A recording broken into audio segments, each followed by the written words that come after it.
Let's talk about my lens lineup for the Sony E-mount system. Usually lenses are way more important than your camera bodies because camera bodies are very fast outdated. So usually lenses last longer than your camera body. Why I chosen certain lenses, why I bought this lens, for what purpose I bought this lens, and show you which lenses I use the most and which lenses I use the least. By the time of recording this video, no lens I own cost more than £1,000.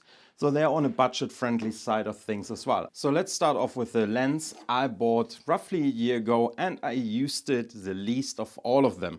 And this is a Samyang 35-150 f2 to 2.8. Let me be honest, this lens is a fantastic lens. Right now for a selling price of below £1,000, you get a lot of bang for the bucks with this lens. I bought this lens as my main to-go run and gun lens when I'm outside and I don't want to always switch lenses around between prime lenses, 35mm prime, 50mm prime, and I thought a 35-150 would give me a great flexibility and I don't always need to change a lens on a camera body. But this lens, for whatever reason, is my least used lens. It might be because down to the weight of this lens, because this lens is quite heavy, it is quite bulky and isn't the easiest lens to carry around. When we're thinking about the matter of fact that it is a great flexibility, 35mm gives you a nice wide view, you can zoom into 150mm and you got an aperture of f2 at 35mm down to 150mm at f2.8 available, makes this lens a fantastic lens. But also I thought this could be my 70-200 replacement because I don't have a 70-200 at the moment.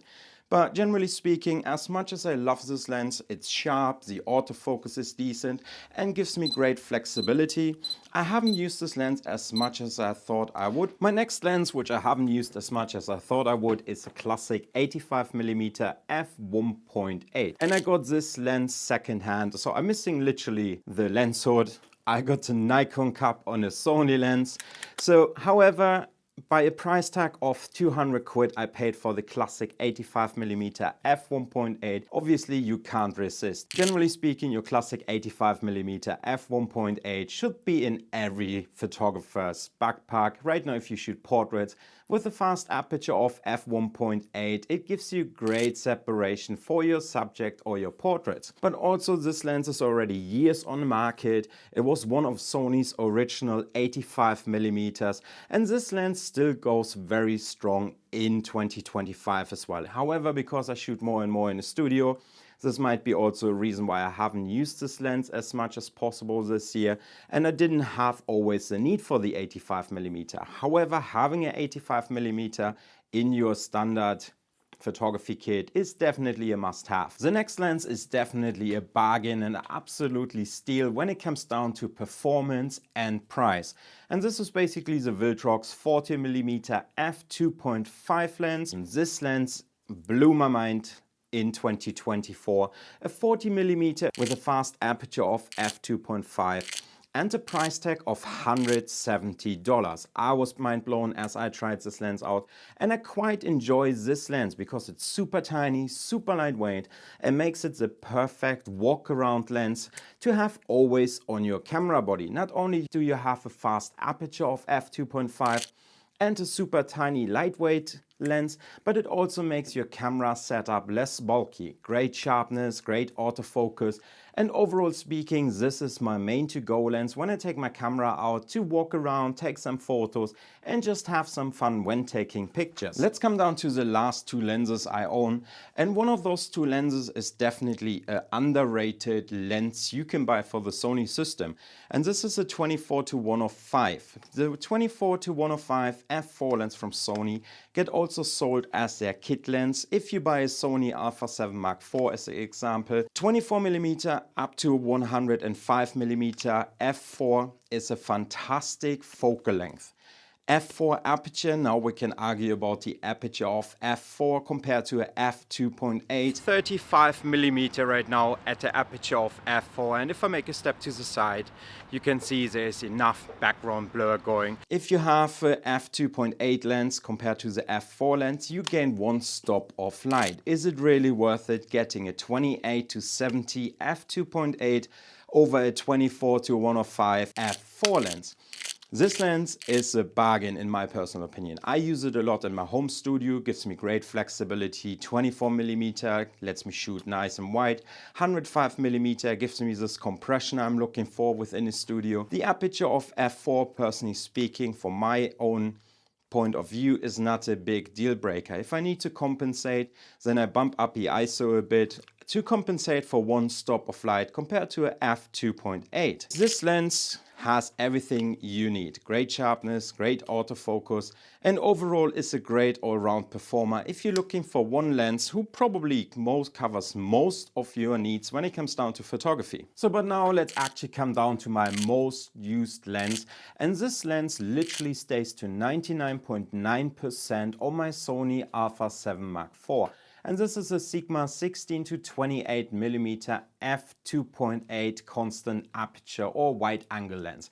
This lens is an absolutely fantastic lens and I love it a lot.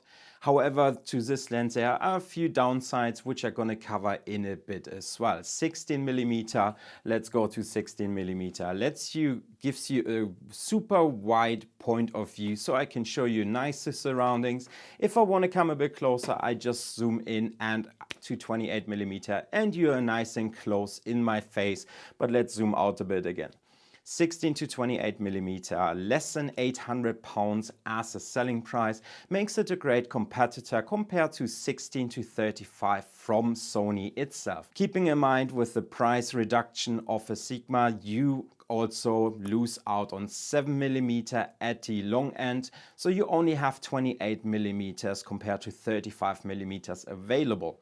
Sometimes I do miss a bit more reach with a 16 to 28mm. Right now 28mm is sometimes a bit short if you ask me, but you can compensate for the 7mm with a super 35mm crop with the Sony Alpha 7 Mark IV, and you crop a bit in and you get a bit more reach out of a 16 to 28mm.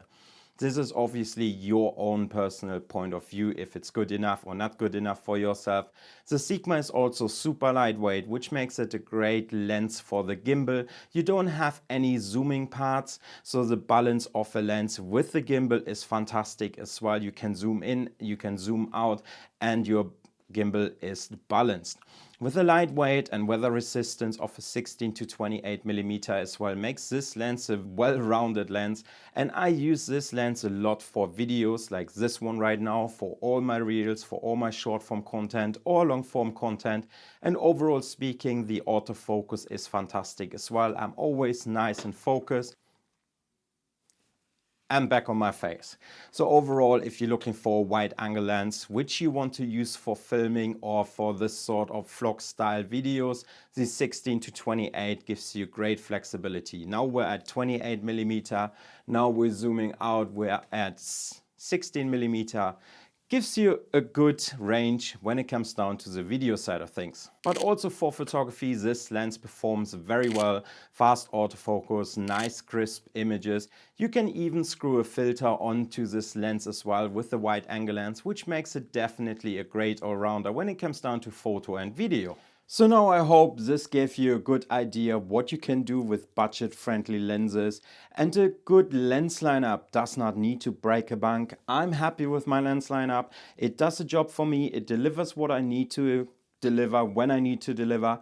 And with that said, I hope you liked this video. Like, comment, subscribe, do all the good stuff, and I'm gonna see you, my friend, very soon in another video. Cheers, mate.